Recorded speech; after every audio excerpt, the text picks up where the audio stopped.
चंद्रशेखर नगर में रत्नदत्त नाम का एक सेठ रहता था। उसके एक लड़की थी, उसका नाम था उन्मादिनी। जब वह बड़ी हुई तो रत्नदत्त ने राजा के पास जाकर कहा कि आप चाहे तो उससे ब्याह कर लीजिए। राजा ने 3 दासियों को लड़की को देख आने को कहा।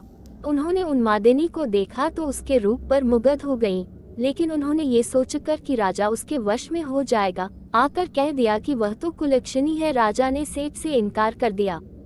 इसके बाद सेठ ने राजा के सेनापति बलभद्र से उसका विवाह कर दिया। वे दोनों अच्छी तरह से रहने लगे। एक दिन राजा की सवारी उस रास्ते से निकली। उस समय उन्मादिनी अपने कोठे पर खड़ी थी। राजा की उस पर निगाह पड़ी तो वह उस पर मोहित हो गया। उसने पता लगाया, मालूम हुआ कि वह सेठ की लड़की है। राजा ने सोचा कि हो न हो, जिन दासियों को मैंने देखने भेजा था उन्होंने छल किया है।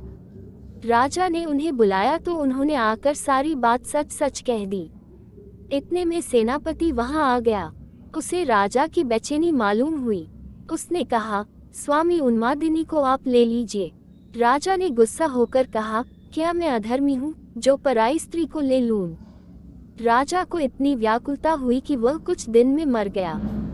सेनापति ने अपने गुरु को सब हाल सुनाकर पूछा कि अब मैं क्या करूं? गुरु ने कहा, सेवक का धर्म है कि स्वामी के लिए जान दे दे। राजा की चिता तैयार हुई। सेनापति वहां गया और उसमें कूद पड़ा। जब उन्मादिनी को ये बात मालूम हुई तो वह पति के साथ जल जाना धर्म समझकर चिता के पास पहुंची और उसमें जाकर भस्म हो गई। इतना कहकर बेताल ने पूछा, राजन बताओ, सेनापति और राजा में कौन अधिक साहसी था? राजा ने कहा, राजा अधिक साहसी था, क्योंकि उसने राजधर्म पर दृढ़ रहने के लिए उन्मादिनी को उसके पति के कहने पर भी स्वीकार नहीं किया और अपने प्राणों को त्याग दिया। सेनापति कुलीन सेवक था। अपने स्वामी की भलाई में उसका प्राण देना अचरज की बात नहीं। असली काम तो राजा ने किया कि प्राण छोड़कर भी राजधर्म नहीं छोड़ा। राजा का यह उत्तर सुनकर बेताल फिर पेड़ पर जा लटका। राजा उसे पुनः पकड़कर लाया और तब उसने ये कहानी सुनाई।